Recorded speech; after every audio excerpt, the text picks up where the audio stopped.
Doctor Who. I'm not embarrassed to say. I'm a little embarrassed to say. I was a big fan of this show as a young boy, and I can prove it. I had like 3 whole Doctor Who children's toys. Matt Smith in David Tennant clothes, Slevine, and Wheelchair Cyberman. I watched all the way up through Capaldi. Everyone said it was I thought it was alright. Then they tried to thrust a woman onto me, and I was like, whoa, whoa, whoa, whoa, whoa, whoa, whoa. Women in my children's television program? I'm a 37-year-old man. I've avoided them up to this point. I'm not going to fall off the wagon now. As it turns out, nobody else likes women either, and the show's ratings dropped drastically. The BBC, seeing this disaster, decided to bring back Russell T Davies, who wrote the show back when it was good. Everyone was very excited about this, so much so that they didn't see all of the horrific warning signs, such as Davies being a homosexual man, and completely retconning one of the main villains of the show for virtue signalling points. And there's a problem with the Davros of old in that he's a wheelchair user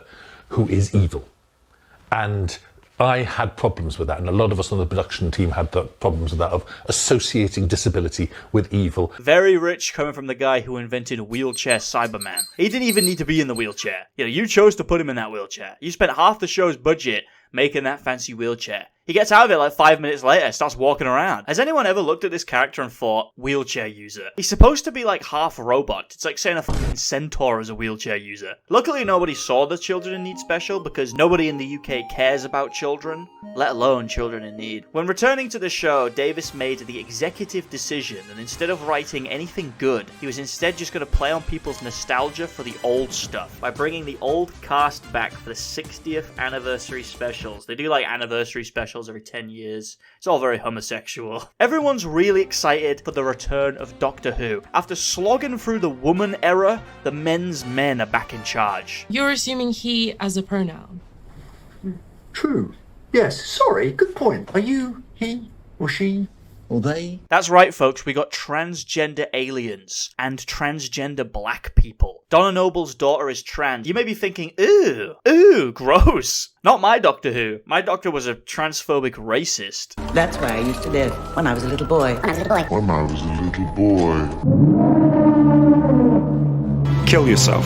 But they actually weave this into the story very efficiently. Let me tell you something. Back in the good old days, Donna gets hit by something called the Meta Crisis, which is a thing that I don't know what it is. But it gives her a bunch of eldritch knowledge. Then she gets her memory wiped and can't remember any of it, or she'll die. But that knowledge still exists. She just can't remember any of it. So when she had a son, the eldritch knowledge jumped from her to him, and he went crazy and he cut his dick off and became a woman. That's actually what seemingly Russell was going for. He was like bragging about it in an interview. I don't think you thought this through at all, Russell. Anyway, they save the world through the power of transgenderism and being a woman, and then they undo the whole meta crisis easily. We know everything. Thanks. And you know nothing? It's a shame you're not a woman anymore. She'd have understood. We've got all that power, but there is a way to get rid of it. Something a male-presenting Time Lord will never understand.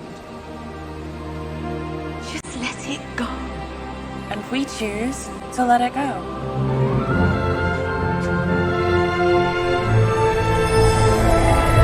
Should have just done that in the first place, really. If you've never watched this show, you don't know how big a deal this is. This is on like the same level as them bringing the Emperor back in Star Wars. This is horrific. This episode really sets the tone going forward, because I watched this and went, it's over. It's finished. It's done for. Andrew Tate, he wasn't happy. Fuck, he misgendered Meep! How could you do that to Meep? Who the fuck is Meep? The next episode is called Wild Blue Yonder. This episode is interesting because all of the reviewers say it's really good when it's actually shit. And it pisses me off because it makes me feel like a dumbass. So this episode immediately engages in Kalergi Plan wee-wuzzery.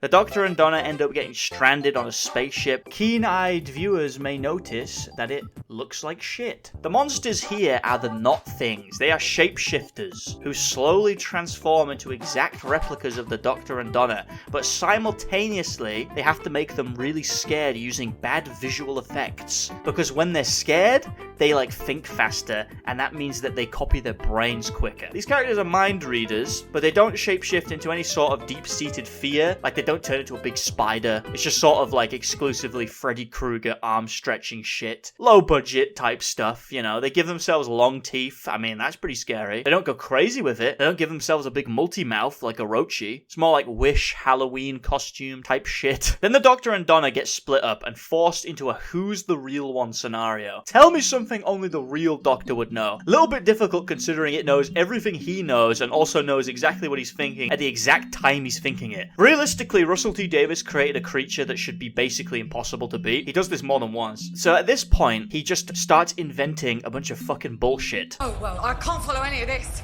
And that is proof. Because let's not pretend I'm the stupid one. You think you're stupid? Of course I do. That's very Donna. That's so Donna. That's my Donna. Except, Donna does not think she's stupid. Oh, I do. No, Donna thinks she's stupid, and sometimes she thinks she's brilliant. She thinks both. Because that's the astonishing thing about people from our planet. They can believe two completely different things at exactly the same time. Why can't they grasp that? They know everything you know and everything you're thinking. Let's say, for the sake of argument, they can't grasp the concept of contradiction, even though they definitely should. Surely they would still know the answer anyway, even if it didn't make any sense to them, because they know everything you're currently thinking. This is why I fucking hate this episode, because everybody watches this as it's smart, and it doesn't make any fucking sense. Salt! You can't cross salt.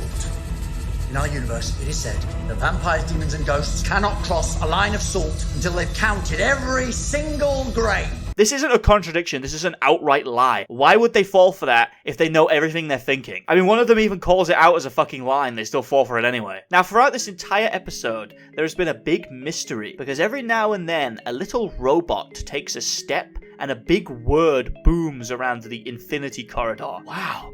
What's going on, I wonder? Well, the answer to this mystery is that the ship's single crew member, there's only one person running this entire ship.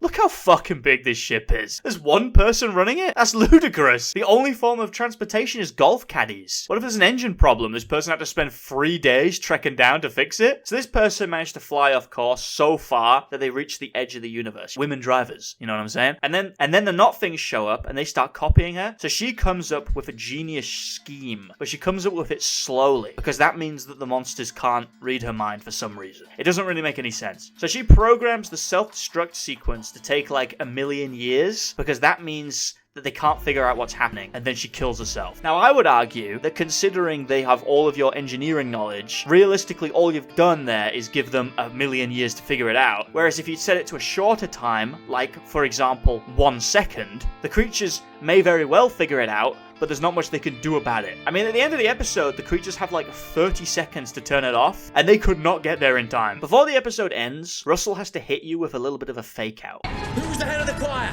Mrs. Bean! And why is Mrs. Bean funny? Because it's the name of a vegetable given to a woman.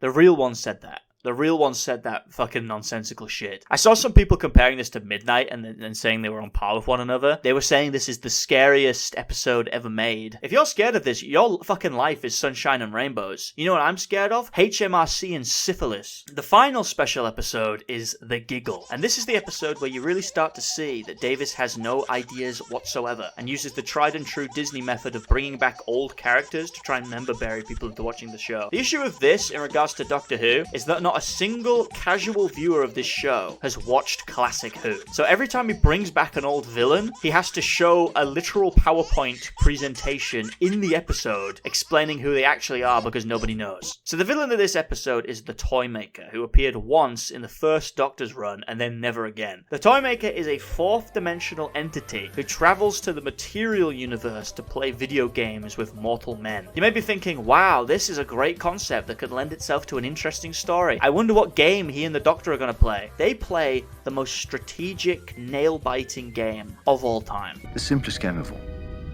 Let's cut. Highest card wins. Ace is high. I don't know, Doctor, maybe you want to think about the stakes here. The human race is about to be fucking wiped from existence. This guy, just 2 seconds ago, he was saying he killed the Christian god. I gambled with God and made him a jack-in-the-box. Maybe you shouldn't play an entirely luck-based game. Maybe you should employ some level of strategy. Maybe you should try to win. Maybe that would be a good idea. You might as well have just said flip a coin. But he'll cheat. No, shame. That's the one thing he won't do. But they're his cards. It's all tricks. Of course he'll cheat. The only rules the Toymaker follows are the rules of the game. They bind his entire existence. That's not entirely true. He won't cheat, but he will rig it so he can't win. In the first episode, him and William Hartnell play space chess, and the Doctor beats his ass because, I think he canonically invented chess. So what the Toymaker does is he rigs the pocket universe that they're playing in to immediately wipe itself from existence as soon as he loses. You must finish the game. You cannot leave here until you have. Of course, I mustn't. You very nearly caught me then. Make your last move, Doctor. Make your move. But if I do, this place vanishes, And then you have won completely? And if this place vanishes, then the TARDIS and the rest of us will vanish also. Correct. That is the price of success. Also, you can see just from watching the clips that they've changed this character from being cunning, smart, intimidating into, oh, he's silly! He's silly and goofy and he's silly! Anyway, the Doctor loses the game, but he invokes best of 3, so they have to play another one. Oh, good. But before they can, he gets killed, and then he bi-generates. Yeah, summoning a black man to assist him. And then with this major advantage, they choose a new game to play. Name your challenge, Doctor. You said it. The first game ever. The ball. Catch. Bad pick. That is a bad pick. There is no feasible way that this guy is going to lose a game of catch. He just turned a dude into a bouncy ball like 20 seconds ago. He said earlier in the episode that he beat the Christian god in a 1v1, and now he's going to lose a game of catch to 2 normal men. At a certain point, he was blowing smoke. There's no way. I feel like Jesus could have won. I feel like if I got Jesus in here, he could have won that easily. Low diff victory. Why didn't you make the ball travel at like 1,000 miles per hour? Why didn't you make it as big as the fucking moon? You could do literally anything. This is embarrassing, dude. I would have fucking folded myself up into a little box if I sold this hard too. This is fucking humiliating. Anyway, the new Doctor goes to the old Doctor, and he's like, give me all your shit, dude. Come on. You know how this works. But I could never let the TARDIS go. Never.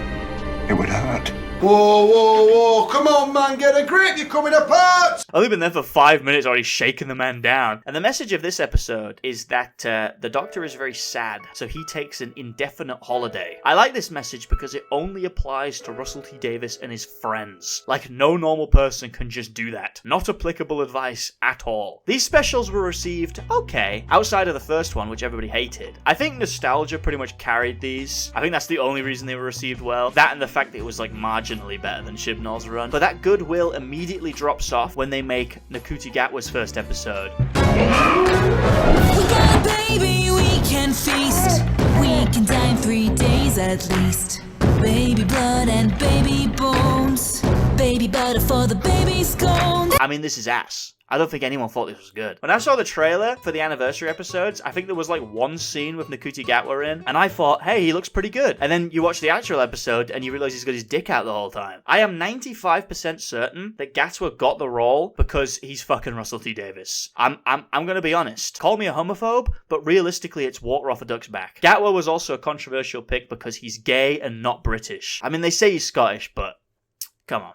Are we being serious with this? I remember when they cast him, all of the retarded conservative channels were like, we're back. We're back on the right track. We're back on the right track. We've got a man back in the role. Woke is dead. It's a gay black man. I feel like that is fucking way worse than a white woman. I mean, before the episodes were even coming out, he was saying he wanted to twerk villains to death. They also gave him a whole new sonic screwdriver, which was a very unique design, unique shape compared to the other ones. Russell says it's because he didn't want it to look like a gun. I maintain it's because they didn't want Gatwa to suck on it. Russell T Davies's vision for this season of Doctor Who, famous sci-fi show, was fuck the sci-fi. We're just gonna make it all fantasy now. So the villains are goblins who use rope-based technology, and then there's a big fat one that eats babies. Russell T Davies was also heavily inspired by the Star Wars sequels, you know, the ones everybody liked, and Marvel movies. So he incorporates a mystery box, the J.J. Abrams mystery box that has literally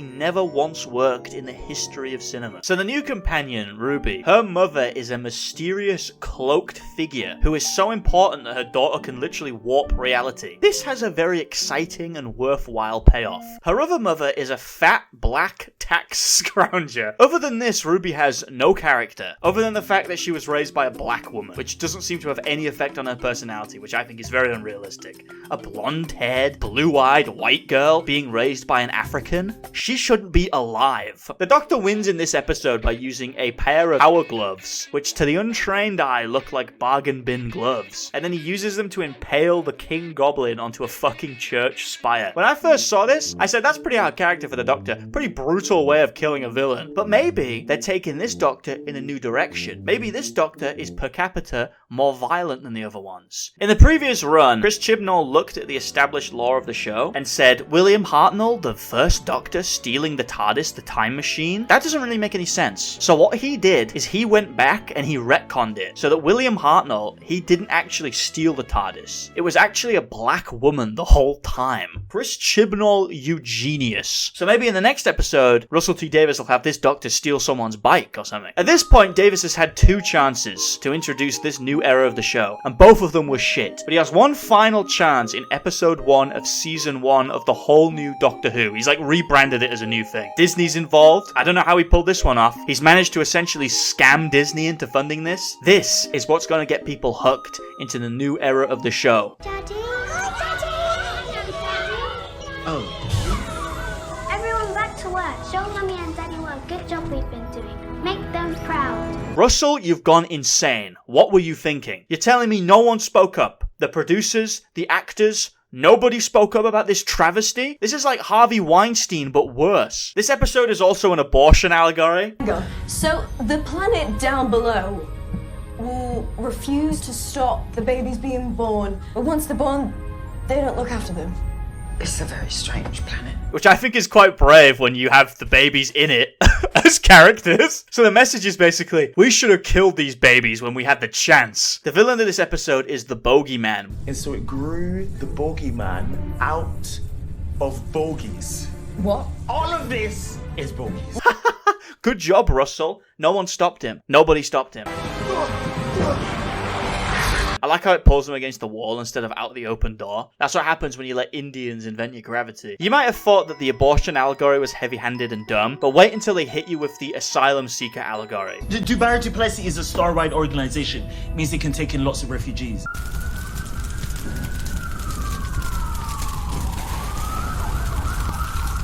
Hello, would you like to withdraw money? Printing money.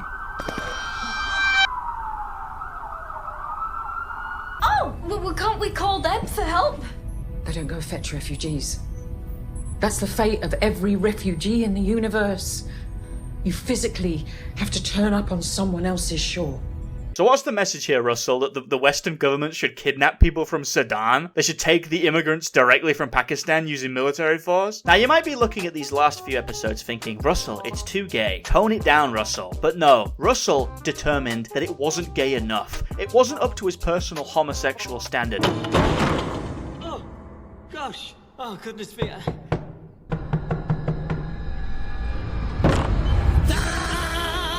This is our new top villain. Daleks, Weeping Angels? Shit. Get rid of them. The Maestro is our new top guy. The further you get into this series, the more it seems like Russell was just trying to fulfill some sort of like homosexual fantasy. First you had all the trans stuff, then the Ncuti Gatwa was cast. If you don't mind, I just got snowman.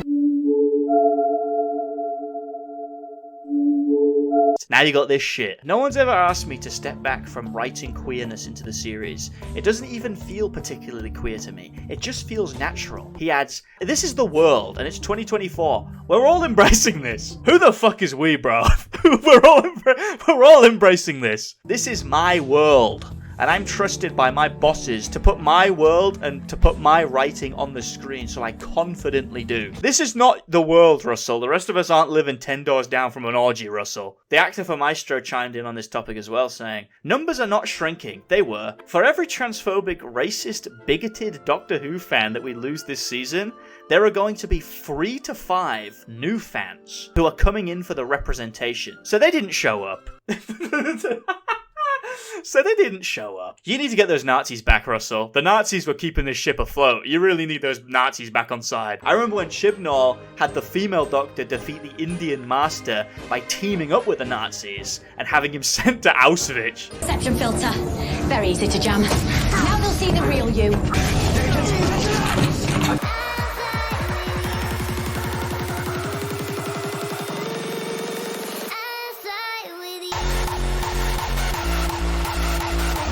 I say what you want about Chibnall, but he knew who his audience were. How about that? How about that?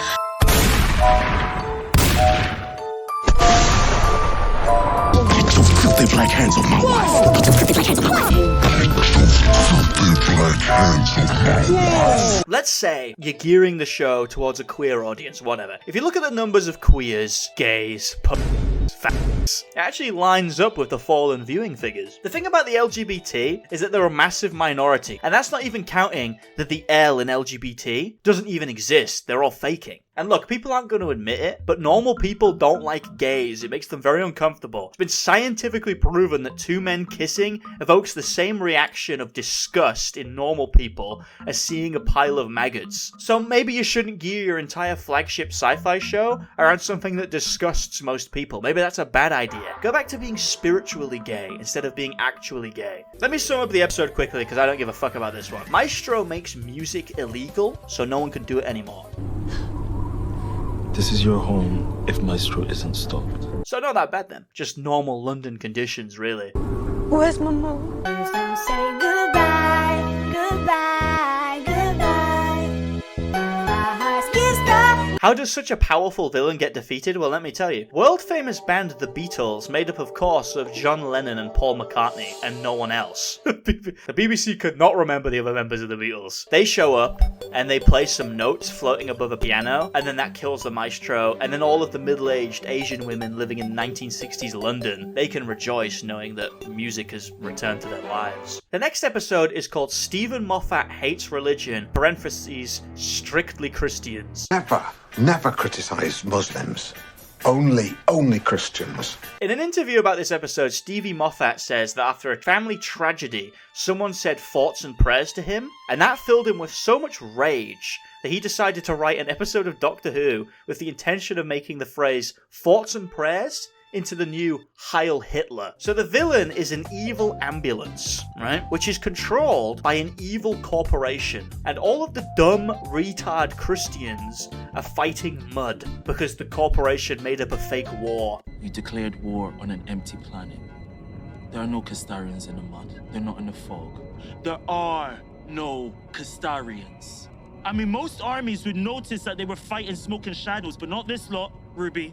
You know why? Because they have faith. Shut up! Faith!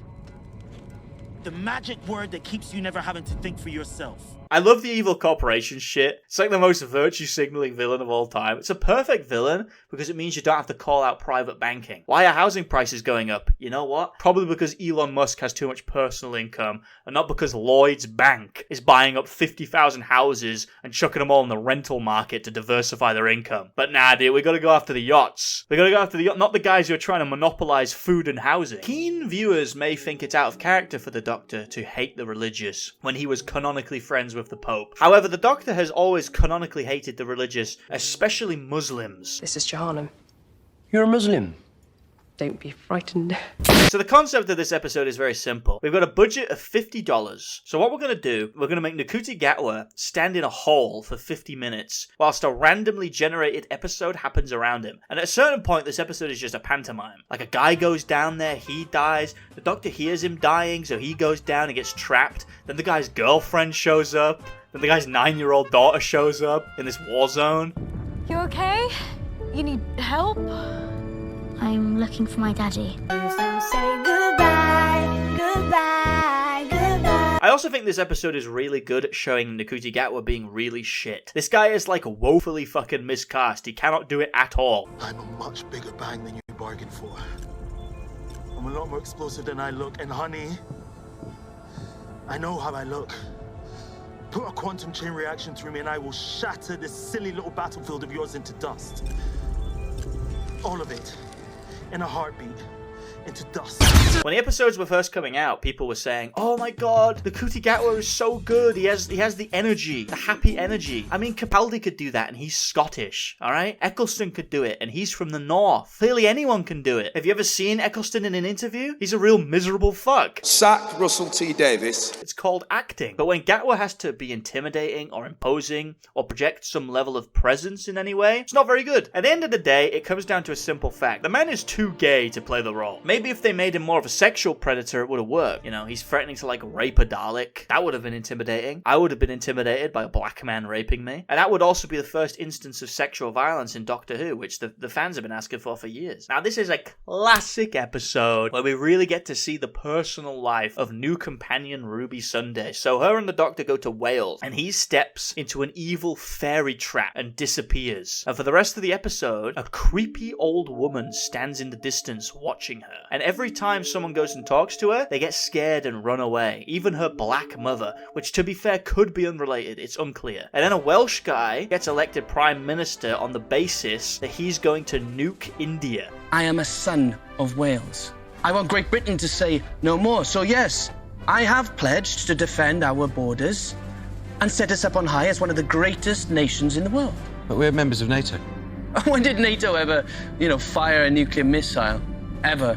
This is supposed to be the bad guy? So Ruby joins on as this guy's like personal slave. Also, he's a rapist. And before he can nuke India, Ruby ruins everything because she uses her old woman powers to force him to resign as Prime Minister. Oh, we were right there, man! Which is not how the old woman powers have been explained at all. They don't make people resign from their jobs, they make people run away, specifically from you, unless you want to argue that Ruby has wormed her way so deeply into this leadership campaign that she cannot be excised, like an inoperable cancer. Sort of like a Zia Yusuf-esque figure. There's no point discussing it, to be honest. I've put more thought into this than the writers have. There's a cut forward in time, and Ruby is an old woman, lamenting on her pointless chud life. Then the old woman appears in the room. Oh no! And it turned out she was the old woman the whole time. Then it goes back to the start of the episode, and she's like, "Don't step on that fairy shrine." And the Doctor doesn't, and then that's it. That's the episode. Who put the fairy shrine down? I don't know. Probably some fucking coming over here, putting people in fucking time loops and shit. The fans were saying it's actually the fear of the unknown. You don't need to know the details of what the fuck was even happening. On a rewatch, oh my god, it's so much better on a rewatch.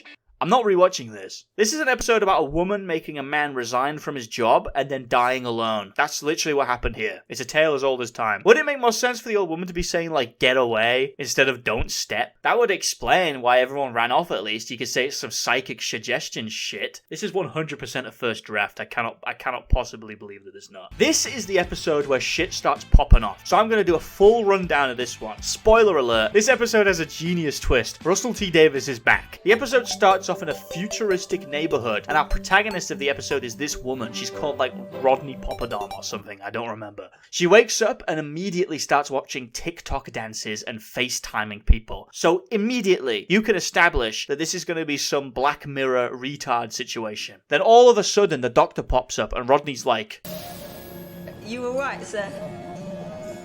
So she goes to work, and guess what she encounters? That's right, giant slug. Crazy shit. As it turns out, these giant slugs were created by tiny robots because they're trying to wipe out humanity. Now, admittedly, the episode makes it perfectly clear that the robots are completely capable of killing people. Probably easier than the slugs can, but it's more fun this way. It's more entertaining this way. This is where the episode really starts getting genius. Rodney can't walk because on the social media device, it has like arrows tell them what direction that they're supposed to walk in, and without it, they can't walk. I don't know how to walk. What do you mean? I don't know how to walk without the arrows. You don't know how to walk? Without the arrows. But thankfully, with the assistance of a gay porn star that Russell T Davies presumably wanted to fuck, she manages to escape from all the slugs. Then we get a genius twist, you see. You may have noticed during this episode that this society is too clean. There's not enough trash on the streets. There's not enough crime. That's when it gets revealed. They killed all of the Browns and then immediately made a utopic,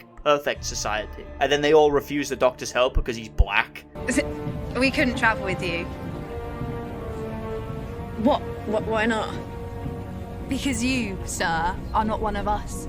And they'd rather live in the woods. Russell T Davies, you genius. I've seen this type of narrative play out shit tons of times in media, and it's every single time they portray society as being, like, vastly better and everyone as being more happy. You'd think if multiracialism was such a boon, then everyone would be miserable without the browns, right? They never put forward a tangible benefit. It's always like a moral requirement. You need to suffer for the sake of the brown. You gain nothing from this transaction other than a feeling of pride. When your young daughter gets raped or killed by some third world brown, you can take pride knowing that you allowed this to happen. That reveal at the end of the ep, it was heartbreaking. You probably do realise it in the ep, but it's the moment when we look around and everyone is white, and you're just like, ah. What? What? No Somalians? Don't tell me. No Indians? I'm gonna vomit. What we can't tell is how many people will have worked that out before the ending, because they've seen white person after white person after white person. And television these days is very diverse. I wonder, will you be 10 minutes into it? Will you be 15? Will you be 20? Before you start to think everyone in this community is white? And if you don't think that, why didn't you? Yeah, why didn't you? You fucking racist. You need to live with the default expectation anytime you go out. Anytime you watch a TV show, you will be immediately harassed by a black. There's no breaks. It's a never-ending social contract we've forced you into. Get used to it. I'm gonna be honest, I couldn't even be bothered to watch this one. This is the final one, we're almost done here. Now, fair warning, nobody liked this episode. Even the people who endlessly defend the show hated this. This episode answers all of the series-long mystery boxes. Who is this old woman who keeps showing up? Why does Ruby keep making it snow everywhere? Let me tell you, it's really satisfying and not at all terrible. The Doctor arrives at the budget Avengers Tower and is immediately filled with fear when witnessing this 6'4", 250-pound fucking caveman blundering towards him. In the old days of the show, UNIT was a paramilitary organization. All of its members were military. But now they're just the Avengers. But instead of the Hulk, it's a black transgender woman. And instead of Iron Man, it's a disabled midget. And I'm Morris Gibbons, Unit Scientific Advisor, 13 years old, accelerated genius. Thanks for passing, asteroid. Did the passing asteroid make you cripplingly disabled as well, or is that unrelated? So the Doctor tells UNIT that they need to find the modern-day Susan Twist. But UNIT have already found her, because she runs a company that's name is an anagram of TARDIS. And there's no way that's a coincidence, so we're going to spend millions and millions of pounds in taxpayer money to get to the bottom of this one. Name, anagram, TARDIS, probability of a track, 95% and rising. 95%? Where the fuck are you getting these numbers from, dude? Are you telling me if she was just called Susan, then the chance of a trap would be 40%? I feel like the fact that she's appearing across all time zones makes it 100% chance. But no, that doesn't even factor into his calculations. It's the Susan and then the anagram, and that's it. All of the other shit doesn't even factor in. Chances of someone being both called Susan and their company's an anagram of TARDIS? Impossible. It's a trap. 95% confirmed. So another UNIT person gets a DNA sample from Susan and determines that she's 100% human. But Kate, the leader, she's got a chrysalis theory, so... Kate's got a chrysalis theory. Just because Susan tried is nice doesn't mean she can't change. You know, it's like... who cares about DNA testing? Makes you wonder why they did the DNA test anyway. Now, the entire time that they're doing this, Ruby is in the background with her black mother. She's here. She's here for some reason. And Ruby's spending the entire time going, where is my white mother? Where is my white mother? So in order to find out who Ruby's white mother is, they have to utilize the power of a time machine which runs entirely off of VHS tapes. That's right. I don't know. There you go. I think the writers didn't even fucking care, to be honest. So this room charges up using the entire nuclear output of Europe and projects an image from the past, like 3D history. Europe just lets you do that? Europe doesn't let you fish. Europe doesn't let you have a nation. Actually, now that I'm thinking about it, I buy that the EU would just do that. A couple 100,000 Germans are gonna have to go without electricity for the next couple weeks. They need to give it to foreigners so they can watch fucking Independence Day on VHS. So they power up the VCR time machine to try and get a look at Ruby's mother, but they can't see it because she's wearing the Emperor's cloak, okay? She's wearing the Emperor's cloak, so they can't see it. And then she starts pointing directly at the Doctor, and they're like, oh my god, why is she pointing at the Doctor? This is such a mystery that's definitely gonna have a good payoff. Can she see us? I don't think she can, but you can't move, you can't. Is there anything there? Colonel Chidozi, you will return to your position. Just see if there's anything there. Doctor, you said not to move. I know. But just look. You can fucking go, mate. Come on. You can move. And then he does, and he just fucking dies instantaneously. It's not even 2 seconds. He's walking for 2 seconds, and then he just instantly fucking dies. What the fuck am I watching, dude? What the fuck am I watching? Doctor, can I ask? Morris, a second, please. No, I'm sorry, I've got to ask. What is that?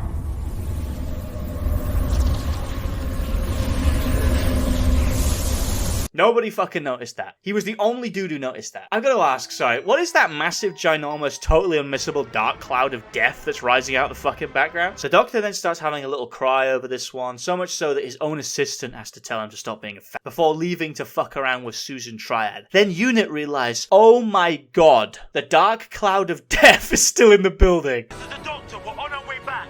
Try to contain that thing. I bring Sutek's dust. Open fire! All weapons!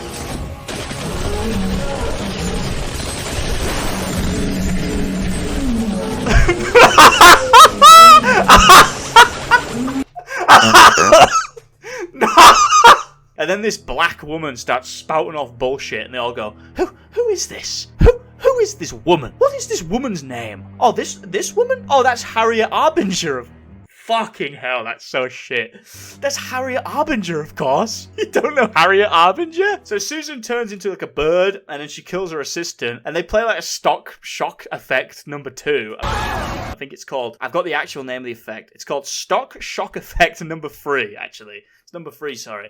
And then all of the letters on the company name, they start changing. And the Doctor goes, oh my god, we got the wrong anagram. Susan Technology, Sutek. Sutek. It was the wrong anagram. It's not even a fucking anagram. It's a play on fucking words. It's not even a good one. This is on the same level as Nick Gers. Let's get down to brass tacks here. Russell set up this group called the Pantheon. They're all meant to be gods. Shit idea. Sucks. Get rid of it. It wouldn't be as bad if he'd created original characters for it. But instead of this, he takes a bunch of completely unrelated characters from old seasons of the show with completely unique origins and gimmicks, and he shoves them all into this new Pantheon, which has the double effect of making the character more boring and also not making any sense. Like, what do the Toy Maker and Sutek and the Trickster have in common? Whatsoever. I mean, usually in mythology, they're related by blood, or they're all fucking each other, or both. I mean, previous pantheons that have been in the show have been connected in some way. I mean, the Eternals, they were all the same species, but in this pantheon, there's no relation. The Toymaker is some kind of like extra-dimensional thing, and then they turned him into the god of toys. The Trickster is supposed to be the physical manifestation of the universal concept of chaos, and they made him into the god of traps. I mean, why not the god of tricks, man? His name is the fucking Trickster. And Sutek isn't even a god, he's just like a psychic alien. And admittedly, he was a powerful one,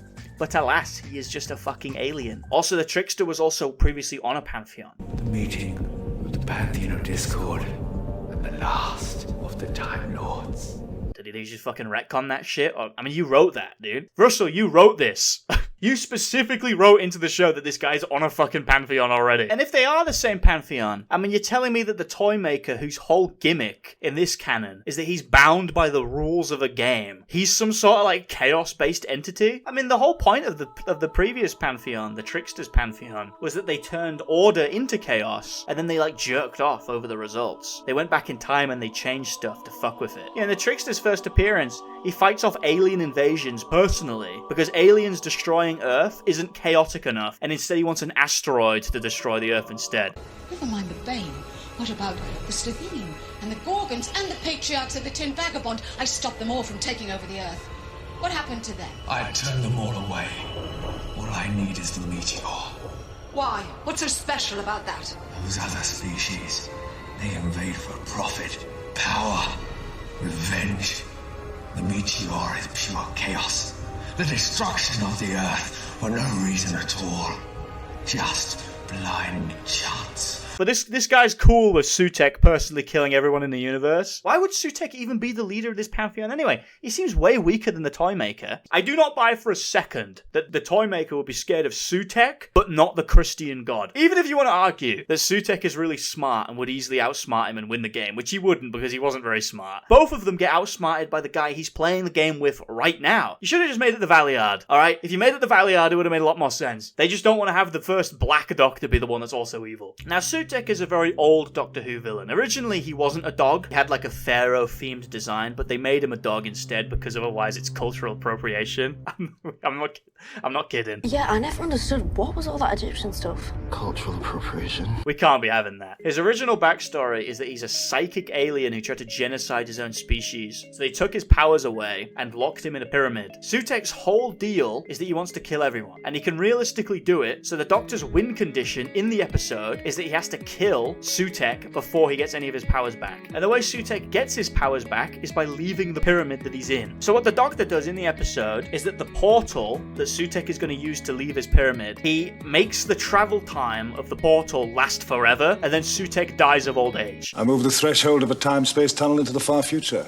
He could never have reached the end. But Russell retcons it, so now he actually survived by grabbing onto the TARDIS, and he's been there the whole time, which is retarded, because a lot of shit has happened since then. There was an episode where the TARDIS literally blows up. There was an episode where it gets shrunk. There's an episode where the TARDIS's AI gets put into the body of a fucking human woman, and then the machine gets taken over by House. Are you telling me that House didn't notice? He didn't notice the dog. As well as this, Russell T Davies also brings him back at full strength, which means he should immediately win just by virtue of existing, and he should have been able to win at any time over the course of the entire show. But Russell T Davies accounted for this and gave him a new weakness, that being MILFs. He really wants to know who Ruby's mother is. He's really fucking invested in this plot arc. It's never explained why he even gives a shit about this. Realistically, he definitely wouldn't. Now, if I was writing this, I would have just said that his soul escaped, but his body died. And that would explain why he doesn't have all of his powers. So to sum up the rest of the story, they go to the future because the evil Prime Minister did DNA tests on everyone, so he knows who Ruby's mother is. Even though the ambulance in the future didn't know. Neither did the TARDIS, and also they already did a DNA test in literally the first episode and it didn't work. Then they put a rope on Sutekh, and then they drag him across the sky to his death. That's the big victory there. We got him. Most dangerous creature in existence, get a big rope on him, you know?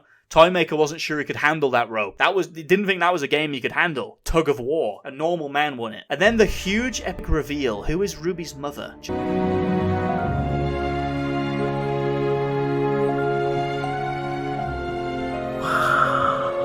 Just some normal woman, dude. Just some fucking regular woman. What about the snow and all the crazy shit? It just happens. Just happens, you know? What can they say? Just shit happens, you know? She was important. Because we think she's important. This is kind of my reaction to, bear with me now, those Star Wars films. I can't remember their titles, but in the last trilogy, the second film said that Daisy Ridley was nothing special. Came from there was nothing special about her parentage. That she just got the Force. Ordinary. She was just ordinary, an ordinary person with the Force. And then the next one, they changed it all so that she was the child of the Emperor, and they made her. She was like cosmic and had godlike powers. And I really loved the version where she wasn't special, where she was ordinary. So this is my reaction to that. Russell, you're fucking cracked. You've lost your goddamn mind. You might be thinking, why was she able to point at the Doctor when they went back in time and they looked at it? Well, I think you'll find she was actually pointing at the road sign. She was pointing at the road sign, and the road sign said Ruby Road on it. It said Ruby Road because she was naming her daughter, right? By pointing at the road sign. That's right. You might be asking, why was she wearing a Sith robe? Well, Russell can answer that. Why Louise Miller wore an ancient medieval cloak to the church?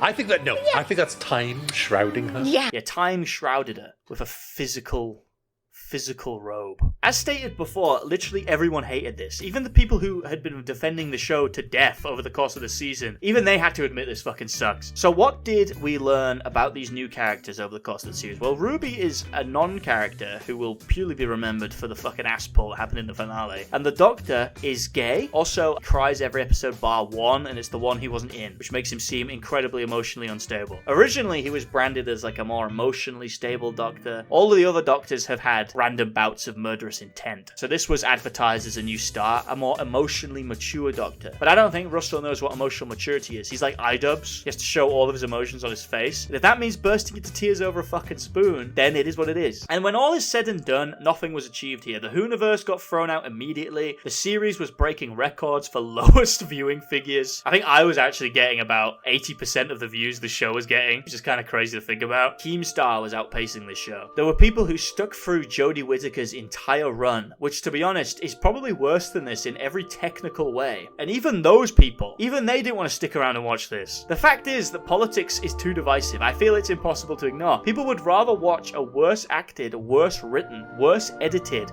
lower budgeted show than watch a show that has gays in it. We've reached a point now where I don't think there's a single person who hasn't had some beloved childhood IP completely ruined by women and homosexuals.